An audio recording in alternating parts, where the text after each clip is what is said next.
सकल विश्व की मात्र स्वरूपा आध्यात्मिक देवी है, जो अपने भक्तों और साधकों की उसी प्रकार से रक्षा करती है जिस प्रकार से मां अपने अबोध बालक की रक्षा और पालन करती है। वह छोटा बच्चा तो कुछ भी नहीं जानता, न उसे इस बात का ज्ञान होता है कि मां का ममत्व क्या होता है,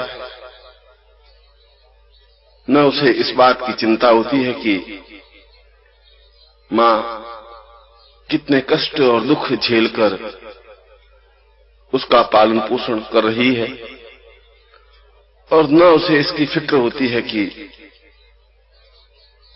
यदि कोई विपत्ति, बाधा या परेशानी आ जाएगी तो मां को कितना तनाव, कितनी वेदना और कितना दुख सहन करना पड़ेगा। इसीलिए तो बालक निश्चिंत होता है, इसीलिए तो मां की गोद में वह निर्भीक होकर विश्राम करता है, और मां सभी दृष्टियों से उस बालक की रक्षा करती है, उसका मार्गदर्शन करती है, उसका पालन पोषण करती है, और उसके जीवन में आने वाली बाधाओं को दूर करने में सदैव तत्पर रहती है। भगवती जगदम्बा का भी ऐसा ही स्वरूप है। वह केवल देवी ही नहीं, वह केवल माता स्वरूपा ही नहीं, अपितु उसके तो कई नाम, कई स्वरूप, कई चिंतन, कई विचार, कई धारणाएं हैं। वह देवताओं का पुंज है, क्योंकि भगवती जगदम्बा का तो जन्म हुआ नहीं। जब देवताओं पर विपत्ति आई, जब राक्षसों ने देवताओं पर प्रहार किए, जब देवताओं के लिए कोई आश्रय स्थल नहीं रहा, जब देवताओं ने अनुभव किया कि इन राक्षसों से छुटकारा पाना अत्यंत कठिन और मुश्किल है, तब समस्त देवताओं के शरीर से तेज पुंज निकला। ब्रह्मा के शरीर से भी, विष्णु और रुद्र के शरीर से भी, इंद्र और वरुण के शरीर से भी, जितने भी देवता थे उन सभी देवताओं के शरीर से तेज पुंज निकलकर जो मूर्ति बनी, जो चित्र बना, जो अवतरण हुआ, उसे जगदम्बा कहा गया। जो 8 भुजाओं वाली, जिनके हाथों में शस्त्र, जिनके चेहरे पर अद्भुत तेज, जो युद्ध में हुंकार करने वाली, और जो शेर पर आरूढ़ शत्रुओं का दमन करने में तत्पर, निरंतर अग्रसर होने वाली और देवताओं की सभी प्रकार से रक्षा करने वाली एक मूर्ति देवताओं के सामने प्रकट हुई। देवताओं ने देखा कि यह स्वरूप तो अपने आप में विलक्षण है, अद्भुत है। इसकी तेजस्विता तो अपने आप में समस्त संसार में प्रकाशित हो रही है। इसकी हुंकार से सारा विश्व चलायमान होने लगा है।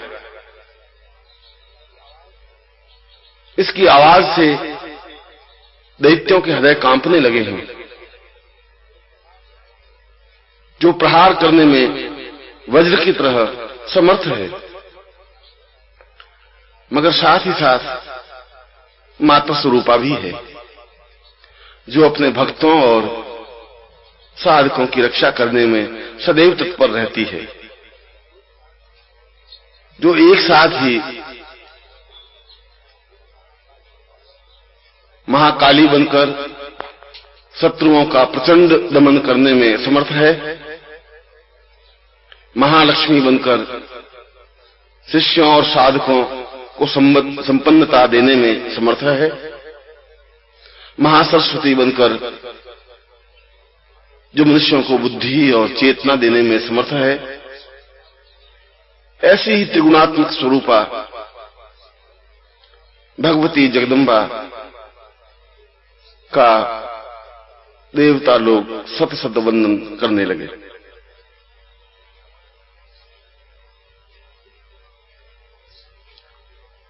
भगवती जगदम्बा केवल कोई देवता ही नहीं, अपितु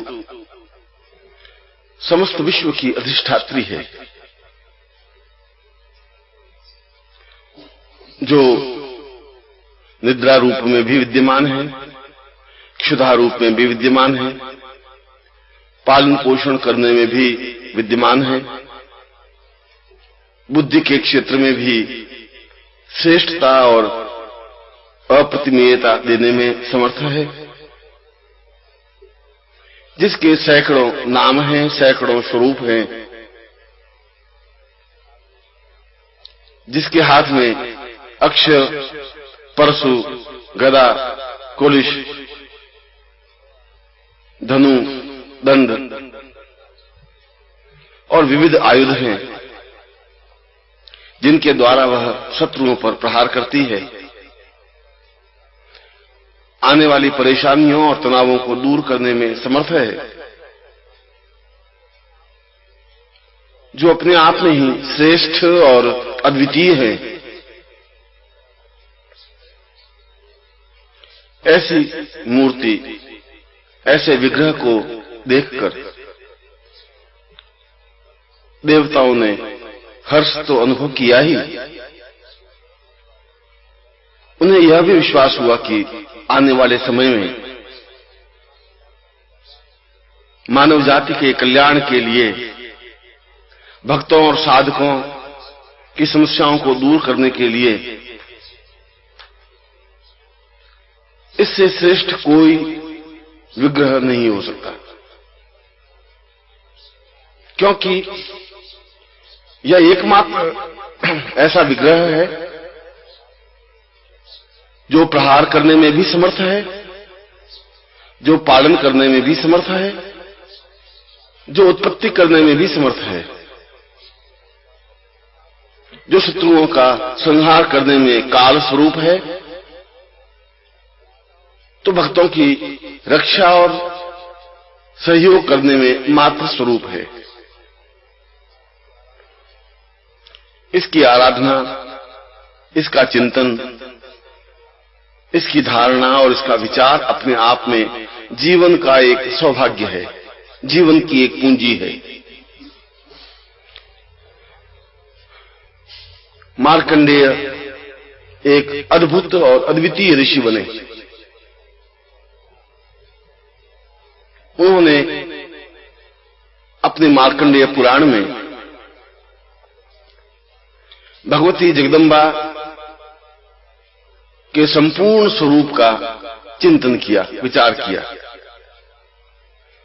उनकी उत्पत्ति, उनके कार्य और किस प्रकार से भगवती जगदम्बा को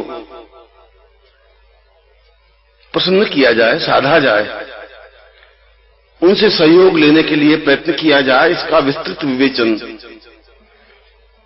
मार्कंडेय ने अपने ग्रंथ में किया और उन्होंने स्पष्ट किया कि भगवती जगदम्बा तो भगवान शिव मृत्युंजय का साक्षात विग्रह है, क्योंकि शिव अर्थात कल्याण वहीं हो सकता है जहां शक्ति है। शिव और शक्ति का अपने आप में अद्भुत समन्वय है। जो मनुष्य कायर है, बुज़दिल है, जो हताश, परेशान और चिंतित है, वह कल्याणमय नहीं बन सकता। वह न तो अपना कल्याण कर सकता है और न समाज का, देश का और विश्व का कल्याण कर सकता है। यह तभी हो सकता है जब उसमें शक्ति का संचरण हो, जब उसमें निर्भीकता आवे, जब उसमें प्रहार करने की क्षमता आए। और यह दोनों स्थितियां, बलवान होना, क्षमता प्राप्त करना, प्रहार करने की शक्ति होना और फिर यह सब कुछ कल्याणमय होना, जीवन की पूर्णता है। और इसीलिए इसे शिव और शक्ति का सायुज्य रूप माना गया है। जो शिव भक्त हैं उन्हें तो शक्ति की आराधना करनी ही चाहिए, क्योंकि बिना शक्ति के शिव की आराधना संपन्न हो ही नहीं सकती। और जो शक्ति के उपासक हैं उनके लिए तो भगवान शिव आराध्य हैं, जो मृत्यु पर विजय प्राप्त करने में, जो आने वाली बाधाओं को दूर करने में, जो काल को दूर धकेलने में समर्थ है। इसीलिए शिव और शक्ति का समन्वय, उनकी साधना और आराधना जीवन की पूर्णता मानी गई। मार्कंडेय पुराण में बताया गया कि जो साधक पूर्ण स्वरूप के साथ भगवती जगदम्बा को स्पष्ट कर लेता है, साधता है, उसकी आराधना करता है, उसे अपने हृदय में स्थापित करता है, वह निश्चय ही शिव का प्रिय बन जाता है। ऐसा व्यक्ति त्रैलोक्य विजय प्राप्त करने में भी समर्थ होता है। उसके जीवन में किसी प्रकार का अभाव या परेशानी, चिंता या तकलीफ हो ही नहीं सकती। वह निर्भीक होकर विचरण करने में समर्थ होता है। सैकड़ों देवताओं की साधना या आराधना करने की अपेक्षा मात्र जगदम्बा की साधना करने से भी समस्त देवताओं की आराधना संपन्न हो जाती है, क्योंकि भगवती जगदम्बा तो समस्त देवताओं के तेजस स्वरूप का पुंज है। और इसीलिए शास्त्रों में जगदम्बा को श्रेष्ठतम आराध्या माना गया। इसीलिए तो जगदम्बा को जीवन की पूर्णता माना गया, जीवन की श्रेष्ठता और जीवन की अद्वितीयता माना गया। जो साधक जगदम्बा को छोड़कर अन्य देवी देवताओं की साधनाओं में समय व्यतीत करता है, वह ठीक वैसा ही है जैसे जड़ में पानी न देकर पत्तों और डालियों को सींचता है।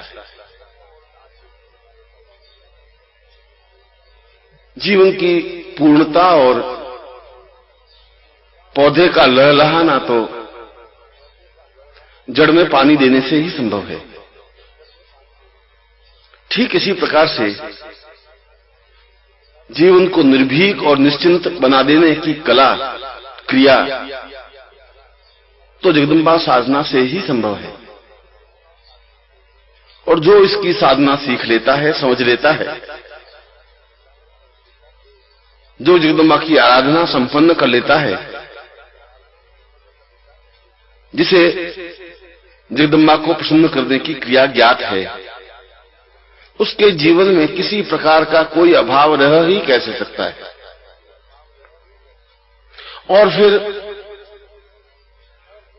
जगदम्बा की साधना का तो कहीं कोई निषेध है ही नहीं, चाहे वह शिव का भक्त हो, शैव हो, चाहे वैष्णव हो, विष्णु की आराधना करने वाला हो,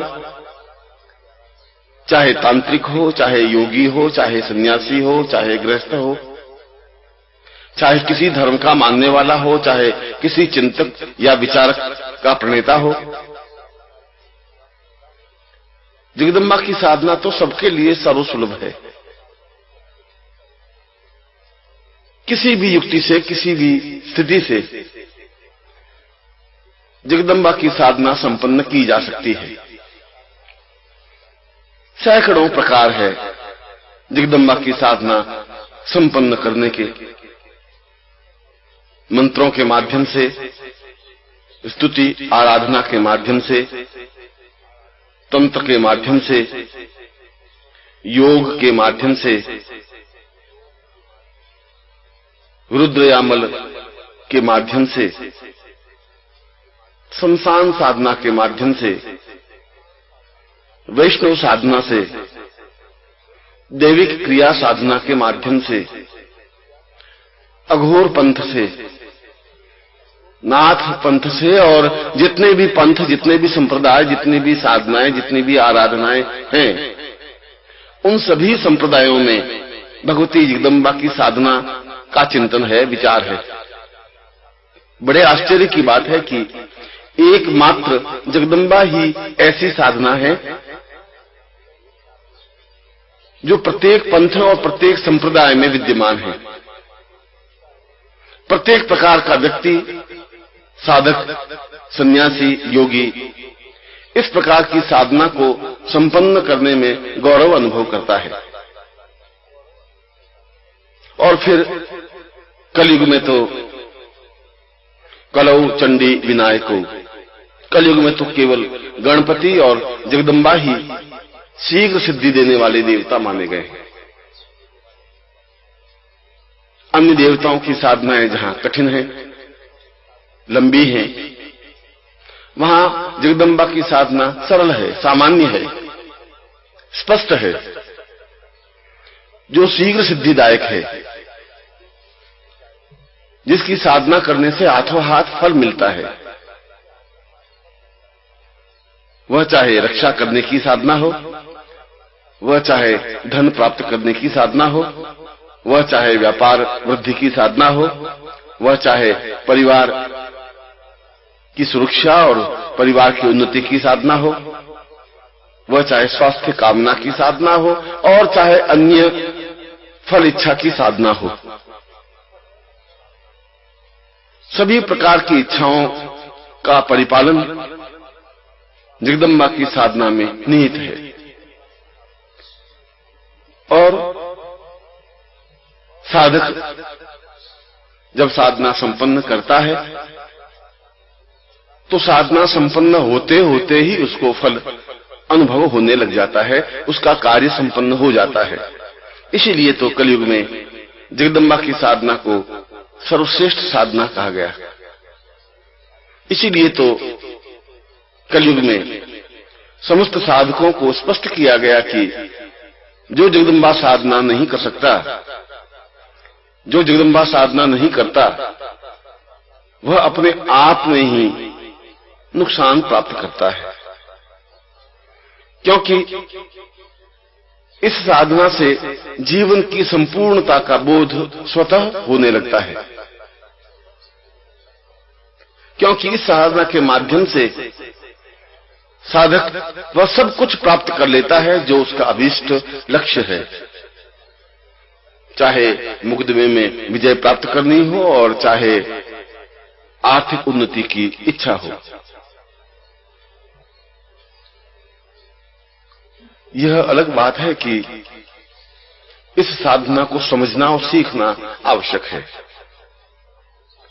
पर इस साधना में कोई जटिलता नहीं है, कोई विशेष क्रियाकलाप नहीं है, किसी प्रकार की न्यूनता नहीं है। जगदम्बा की साधना तो अत्यंत सरल और सामान्य है। जैसे कोई भी बालक या वृद्ध, साधक या साधिका, सधवा या विधवा, मजदूर या मालिक कर सकता है, चाहे शैव हो या चाहे वैष्णव हो, चाहे किसी भी जाति का हो, वर्ण का हो, रंग का हो। जगदम्बा की साधना के द्वार तो सबके लिए खुले हैं। और यह एक ऐसी साधना है जो कम से कम तामझाम के द्वारा, कम से कम उपकरणों के द्वारा संपन्न की जा सकती है, जिसमें कोई लंबा चौड़ा मंत्र नहीं होता, जिसमें कोई लंबी चौड़ी क्रियाकलाप नहीं होती, जिसमें किसी प्रकार का नुकसान नहीं होता। क्योंकि मार्कंडेय ने तो स्पष्ट कहा है कि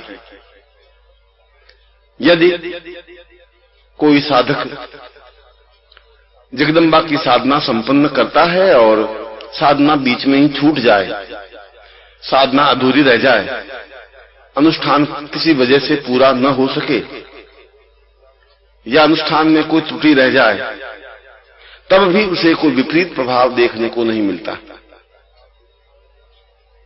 तब भी उस साधक का किसी प्रकार से अहित नहीं होता। यह अलग बात है कि यदि साधना को बीच में ही छोड़ दिया जाता है तो उसका जितना फल मिलना चाहिए उतना फल न मिले, उसका कुछ आंशिक फल ही मिले। पर यह स्पष्ट है कि फल अवश्य मिलता है, साधक को विपरीत फल नहीं प्राप्त होता, साधक को किसी प्रकार से नुकसान नहीं उठाना पड़ता, साधक का अहित नहीं होता। इसीलिए तो शास्त्रों में जगदम्बा की साधना को जीवन की श्रेष्ठ साधना माना गया।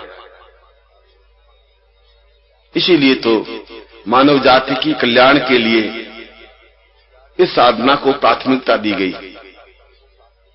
इसीलिए तो जीवन के सारे अभावों को दूर करने वाली यह साधना बताई गई। इसीलिए तो वेदों से लगाकर शंकराचार्य तक प्रत्येक ने जगदम्बा की साधना को महत्व दिया, अनुभव किया, विचार किया कि इस साधना के द्वारा हम अपनी समस्याओं का समाधान कर सकते हैं। समाधान ही नहीं कर सकते, उन बाधाओं और संकटों से निजात पा सकते हैं और जीवन को ज्यादा सुगम, ज्यादा सरल, ज्यादा सुखमय बना सकते हैं। जगदम्बा साधना अपने आप में ही एक परिपक्व और पूर्ण साधना है। वह चाहे नवार्ण मंत्र साधना हो, वह चाहे स्तोत्र साधना हो, वह चाहे स्तुति हो, और वह चाहे चंडी प्रयोग हो। शमशान प्रयोग से भी चंडी को सिद्ध किया जा सकता है और घर में बैठ करके भी भगवती की साधना संपन्न की जा सकती है। दिन को या रात्रि को, सुबह या शाम, किसी भी समय जब साधक मनोयोग पूर्वक साधना करने की इच्छा प्रकट करे, उस समय इस साधना को संपन्न किया जा सकता है। यही तो इसकी विशेषता है। इसीलिए तो इस साधना को जीवन का एक अद्भुत प्रयोग कहा गया है। मैंने अपने जीवन में स्वयं अनुभव किया है कि जो कार्य अन्य प्रकार से या अन्य देवताओं की साधना से संपन्न नहीं होता, वह भगवती जगदम्बा की साधना से शीघ्र, सहज और सामान्य तरीके से भी संपन्न हो जाता है। मैंने कई बार इस साधना के माध्यम से अपनी समस्याओं का समाधान किया है और उन सिद्धियों को प्राप्त किया है जो अपने आप में अपराजेय है, अप्रतिम है, अद्वितीय है, जो श्रेष्ठता और उच्चता अन्य साधनाओं के माध्यम से प्राप्त नहीं हो सकती, वह इस साधना के द्वारा सहज संभव है। शरीर को किसी भी परिस्थिति में अनुकूल बना लेना, कहीं पर भी किसी भी प्रकार से विचरण कर लेना, शत्रुओं के बीच भी स्थितप्रज्ञ बने रहना और शरीर के चक्रों को जागृत कर देना, कुंडलिनी और सहस्रार के रहस्यों को प्राप्त कर लेना, ब्रह्मांड भेदन कर ब्रह्मांड के रहस्यों को ज्ञात कर लेना भी इस साधना के द्वारा संभव है। तो भौतिक जीवन की कामनाओं की पूर्ति भी इस साधना के द्वारा सहज संभव है, चाहे किसी भी प्रकार की इच्छा हो, चाहे किसी भी प्रकार का चिंतन हो। ऐसा हो ही नहीं सकता कि हम इस साधना को संपन्न करें और उसका फल प्राप्त न हो। और इसके साथ साथ संन्यास जीवन की उच्चता को प्राप्त करना और श्रेष्ठतम गुरु को प्राप्त कर लेना इस साधना के द्वारा ही संभव है। गुरु की प्रसन्नता और गुरु की निकटता प्राप्त कर लेना केवल जगदम्बा साधना से ही सहज संभव है। समस्त विद्याओं, ज्ञान और साधनाओं में निष्णात हो जाना, उच्चतम भाव भूमि पर स्थापित हो जाना, कंठ में सरस्वती को स्थापित कर हजारों हजारों श्लोकों और ग्रंथों को स्मरण कर लेना केवल मात्र जगदम्बा साधना से ही सहज सरल संभव है। और साथ ही इस साधना के द्वारा वह सब कुछ प्राप्त किया जा सकता है जो हमारा अभीष्ट लक्ष्य है। मैं कुछ ऐसी ही साधनाएं स्पष्ट कर रहा हूं जो प्रत्येक साधक या व्यक्ति के लिए आवश्यक, उपयोगी और अनिवार्य है।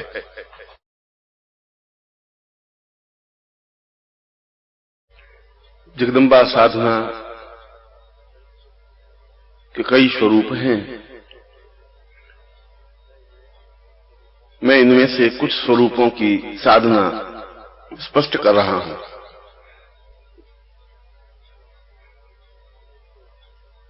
एक तो नवार्ण मंत्र साधना है। नवार्ण मंत्र साधना का तात्पर्य अपने जीवन की समस्त आध्यात्मिक इच्छाओं की पूर्ति करना, ज्ञान प्राप्त करना, चेतना प्राप्त करना, सिद्धियों को हस्तगत करना, कंठ में वाग्देवी को, सरस्वती को स्थापित करना, सहस्रार जागृत कर कुंडलिनी के माध्यम से ब्रह्मांड की चेतना को प्राप्त करना, ये सभी नवार्ण मंत्र साधना से सहज संभव है।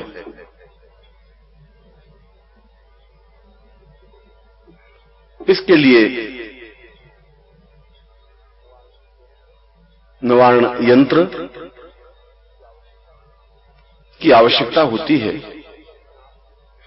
जो अपने आप में ही सिद्ध हो, चेतना युक्त हो, क्योंकि यंत्र का सीधा संबंध साधक के चित्त पर और उसकी क्रिया पर होता है। जिसकी वजह से उसे साधनाओं में सिद्धि प्राप्त होती है।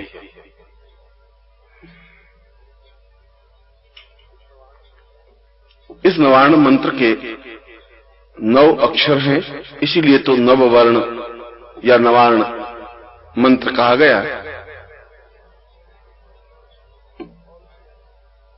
और इसमें हकीक माला से या स्फटिक माला से रात्रि को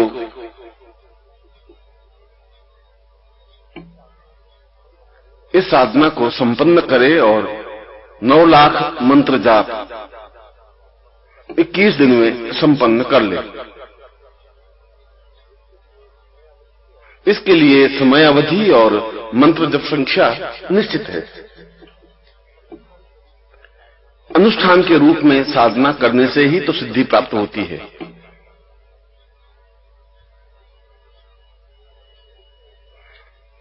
इससे साधक स्वयं हिसाब लगा ले कि उसे रोज कितना मंत्र जाप संपन्न करना है।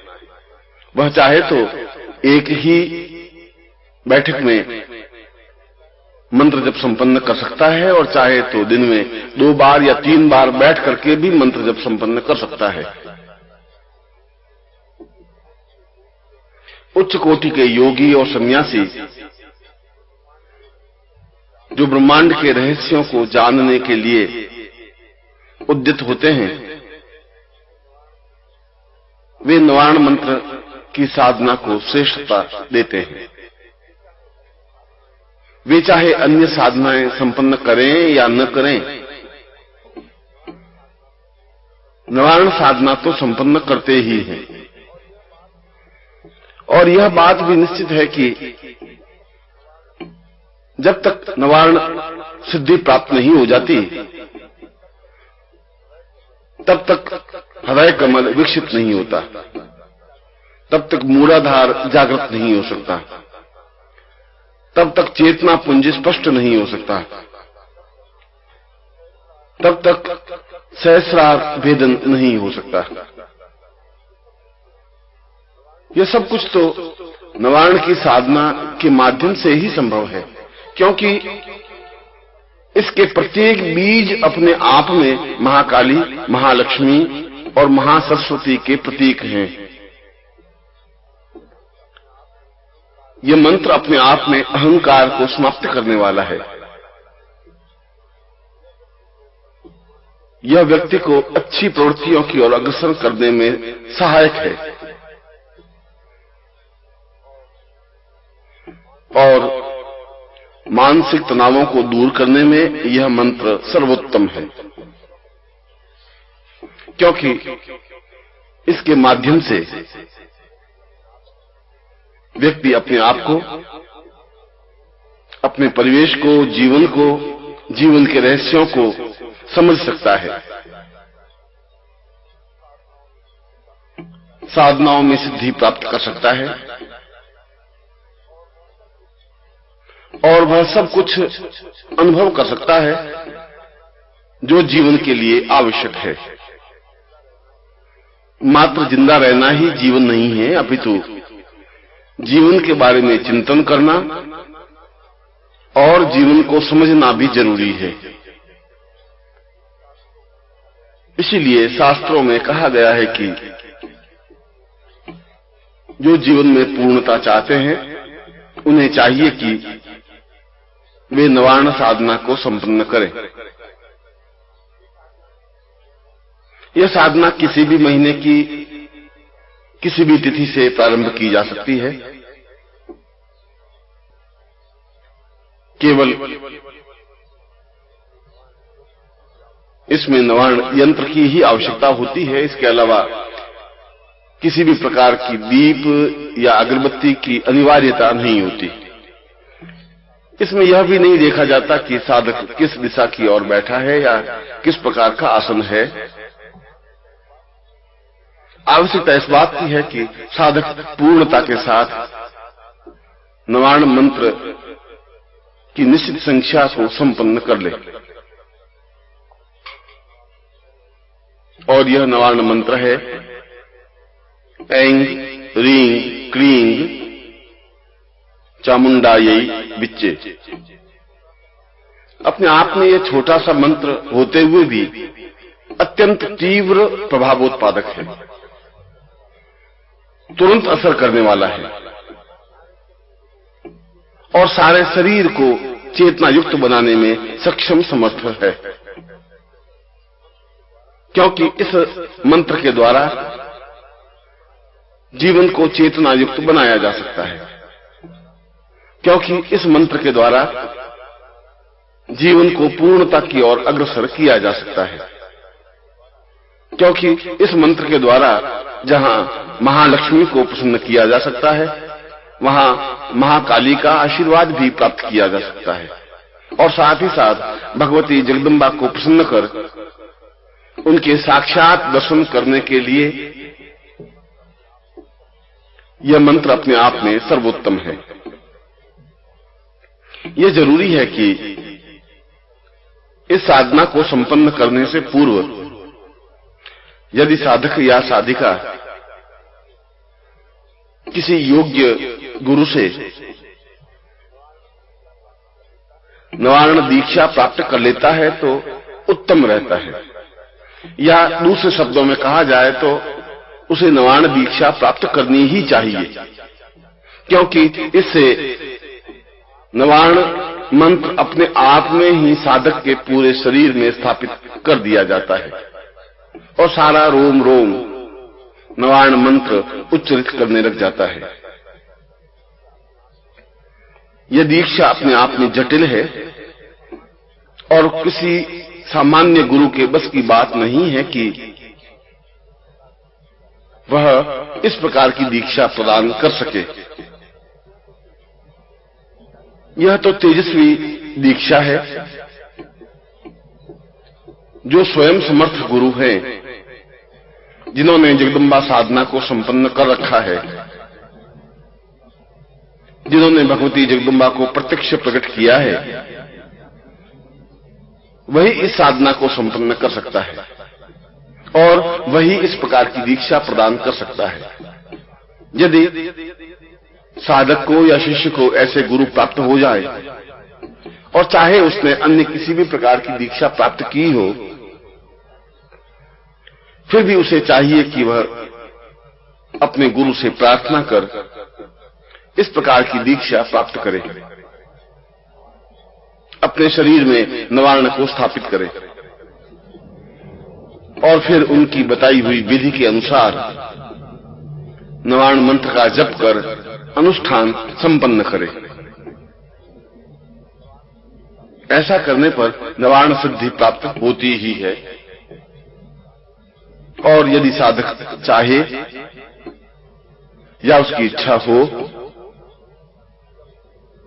तो यह जप या यह अनुष्ठान संपन्न होते होते भगवती जगदम्बा के साक्षात स्वरूप दर्शन हो जाते हैं। यही तो इस मंत्र की विशेषता है और जीवन में चाहिए ही क्या कि हम साधना संपन्न करें और मां भगवती जगदम्बा हमारे सामने साक्षात जाज्वल्यमान स्वरूप में उपस्थित हों। हम गदगद कंठ से उनकी स्तुति करें, उनके चरणों में बैठें, उनका वरद हस्त अपने सिर पर अनुभव करें, उनके दर्शन करें और अपने जीवन को धन्य कर सकें, पूर्णता दे सकें। यह सब कुछ इस मंत्र जप और इस अनुष्ठान के द्वारा संभव है।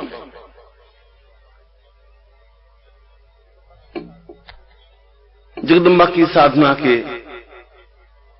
एक दूसरे प्रकार का अनुष्ठान भी है जो समस्त भौतिक इच्छाओं की पूर्ति करने में सहायक है। हमारे जीवन में कई प्रकार की इच्छाएं चाहे न चाहे होती ही है।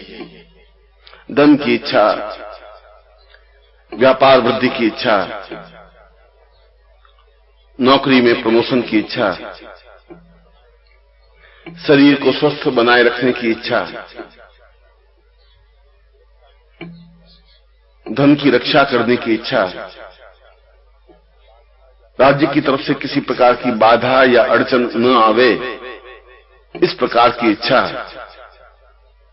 सुखी परिवार या कुटुंब की इच्छा,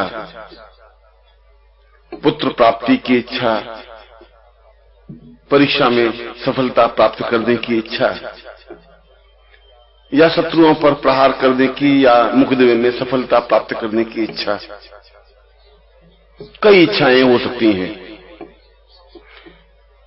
और इन इच्छाओं की पूर्ति के लिए कोई अलग अलग विधान नहीं है, अलग अलग मंत्र नहीं है। एक विशिष्ट मंत्र के माध्यम से इन समस्त इच्छाओं की पूर्ति सहज संभव है।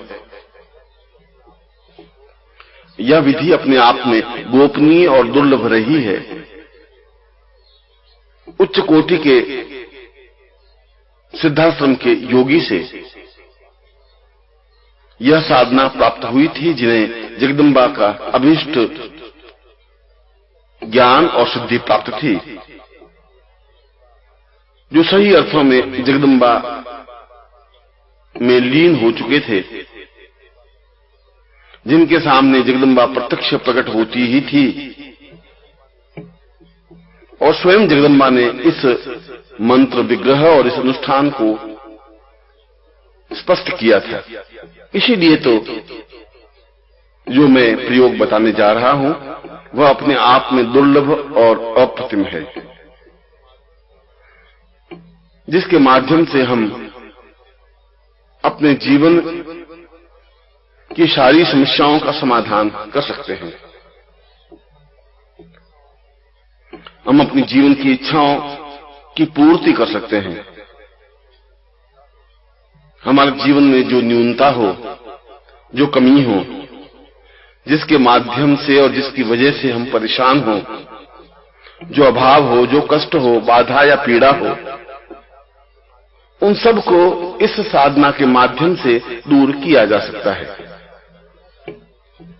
इस प्रकार से देखा जाए तो यह मंत्र दो तरीके से सहयोग देता है।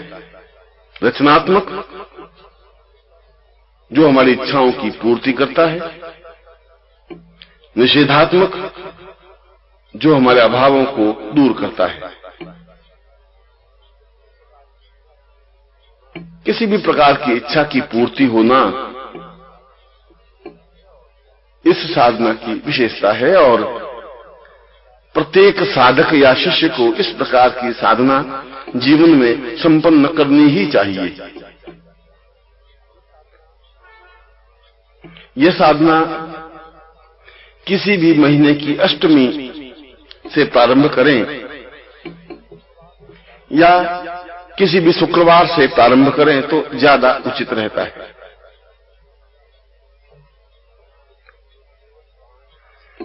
इसके लिए केवल 5 उपकरणों की जरूरत होती है।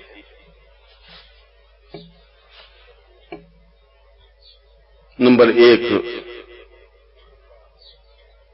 भगवती जगदम्बा का भव्य चित्र। नंबर 2,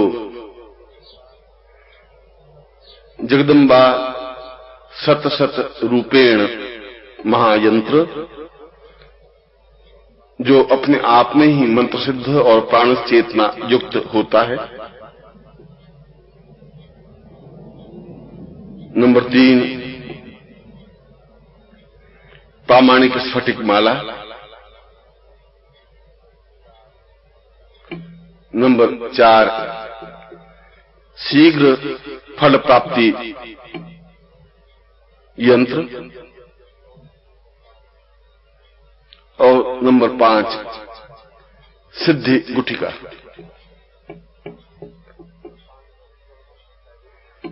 इन 5 उपकरणों को पहले से ही प्राप्त कर रख देनी चाहिए, और फिर जब साधक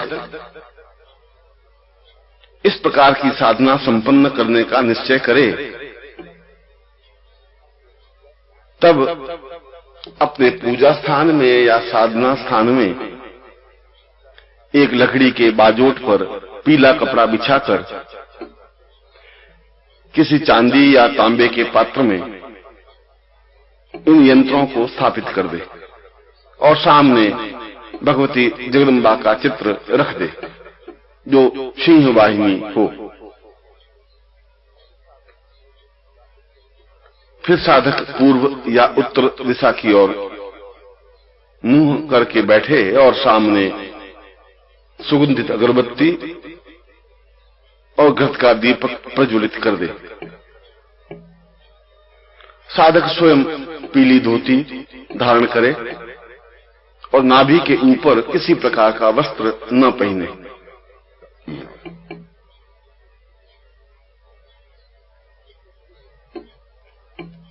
इससे पूर्व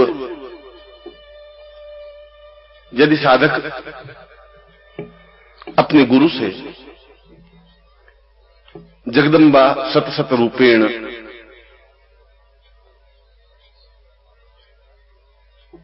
दीक्षा प्राप्त कर लेता है तो ज्यादा उत्तम रहता है। यह दीक्षा गुरु के चरणों में बैठकर प्राप्त की जा सकती है और यदि गुरु चाहे तो दूर से भी इस दीक्षा को प्रदान कर सकता है। इसके लिए काल और समय कोई व्यवधान नहीं डालता। आप चाहें कहीं पर भी हों, चाहे बीच में कितना ही फासला हो, यदि गुरु चाहे तो अपने स्थान से आपको दीक्षा प्रदान कर सकते हैं।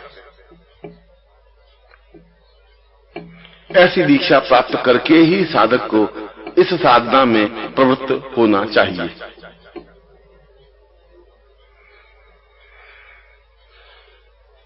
यह साधना प्रातः काल से प्रारंभ करे या फिर रात्रि को संपन्न करे प्रारंभ करे। साधक चाहे तो दोनों समय इसका मंत्र जाप संपन्न कर सकता है। इसके अलावा अन्य किसी प्रकार के कोई नियम इस साधना में नहीं है। यह अलग बात है कि साधक भूमि शयन करे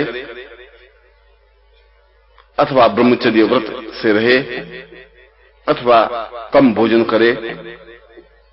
यह तो सामान्य साधक की प्रक्रियाएं हैं जो प्रत्येक साधक को प्रत्येक साधना में करनी ही चाहिए।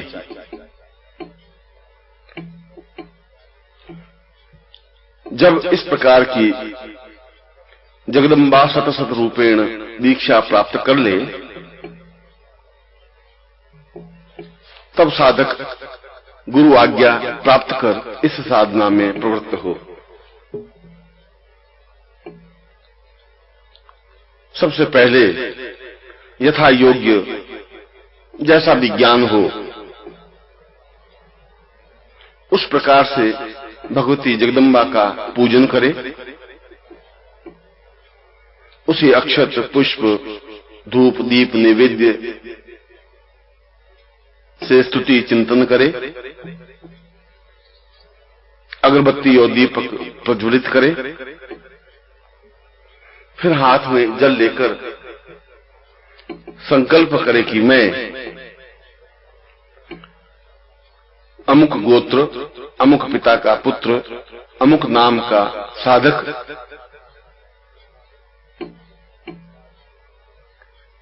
अमुक अमुक कार्यों की शीघ्र पूर्ति के लिए जगदम्बा सत सत रूपेण साधना संपन्न कर रहा हूं जिससे कि मुझे शीघ्र सिद्धि प्राप्त हो। और ऐसा कहकर जल किसी पात्र में छोड़ दे।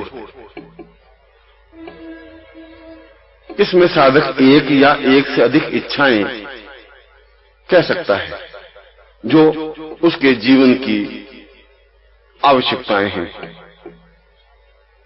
वह चाहे मुकदमे से संबंधित हो, वह चाहे शत्रुओं के संहार करने से संबंधित हो, वह चाहे व्यापार वृद्धि से संबंधित हो और वह चाहे कुंडलिनी जागरण से संबंधित हो। किसी भी प्रकार की इच्छा पूर्ति के लिए यह साधना संपन्न की जा सकती है।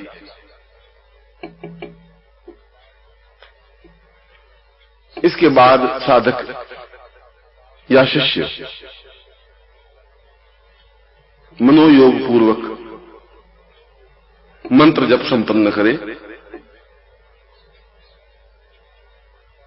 इसमें 11 लाख मंत्र जप कहा गया है।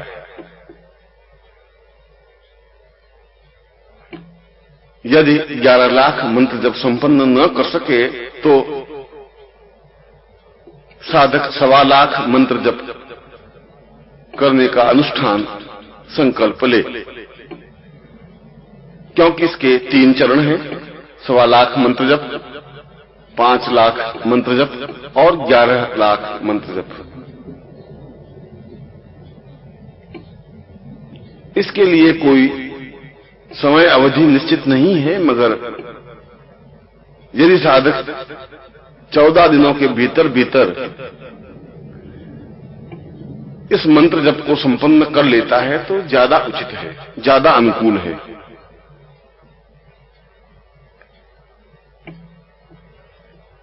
इसका मंत्र है ओम ऐं ह्रीं क्लीं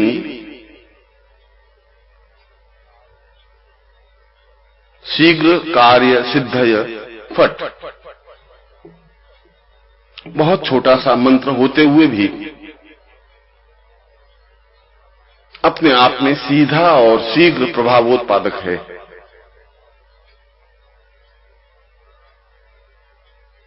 इसमें जप संख्या की निश्चितता आवश्यकता नहीं है। साधक को जितना समय मिले उतना मंत्र जप कर सकता है। और मैंने अनुभव किया है कि साधना संपन्न होते होते साधक अपने लक्ष्य को प्राप्त कर लेता है या उसकी इच्छा पूर्ति हो जाती है, क्योंकि यह प्रयोग अपने आप में अत्यंत महत्वपूर्ण है। साधक को चाहिए कि अपने जीवन में इस प्रकार का 1.25 लाख मंत्र जप का अनुष्ठान अवश्य ही संपन्न करे। मेरा आशीर्वाद तो उनके साथ है ही। ओम।